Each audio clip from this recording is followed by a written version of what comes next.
রমজান মাসে রোজা রাখা ইসলামের 5টি স্তম্ভের মধ্যে একটি। তবে কিছু বিশেষ পরিস্থিতিতে রোজা রাখা বাধ্যতামূলক নয়। কোন রোগীরা রোজা রাখতে পারবেন এবং কাদের রোজা রাখা উচিত নয় সে সম্পর্কে আজকের এই আলোচনাটি। তো চলুন দেরি না করে শুরু করা যাক।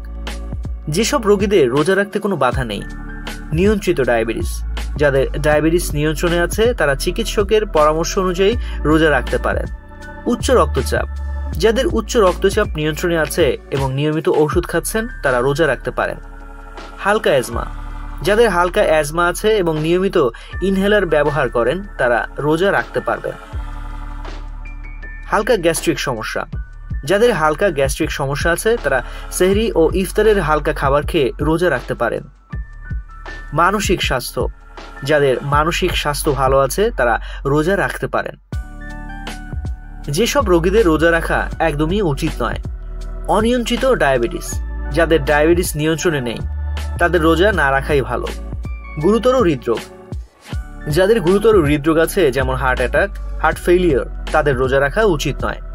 যেমন হার্ট অ্যাটাক, হার্ট ফেইলিওর, তাদের রোজা রাখা উচিত নয়। কিডনি রোগ। যাদের কিডনি রোগ আছে তাদের রোজা রাখা উচিত নয়। ক্যান্সার। যাদের ক্যান্সার আছে এবং কেমোথেরাপি বা রেডিওথেরাপি নিচ্ছেন তাদের রোজা রাখা উচিত নয়।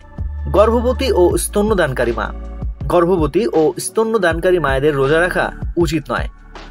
মানসিক স্বাস্থ্য। মানসিক রোগ। যাদের গুরুতর মানসিক রোগ আছে তাদের রোজা রাখা উচিত নয়। Peptic ulcer. যাদের সক্রিয় পেপটিক আলসার রয়েছে তাদের রোজা রাখা উচিত নয়।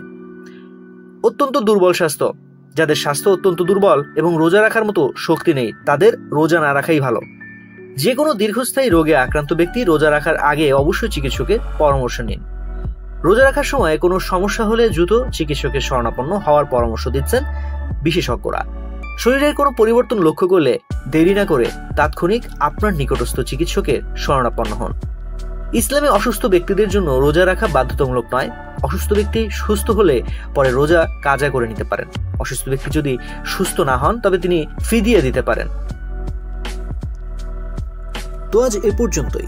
স্বাস্থ্য বিষয়ক এমন নানা তথ্য জানতে ডেইলি হেলথের সঙ্গেই থাকুন। এছাড়াও স্বাস্থ্য বিষয়ক সংবাদ জানতে ভিজিট করুন www.dailyhealth.com.bd এবং ডেইলি হেলথের ফেসবুক, ইউটিউব, লিঙ্কডইন, টুইটার ও ইনস্টাগ্রাম পেজ ফলো করুন।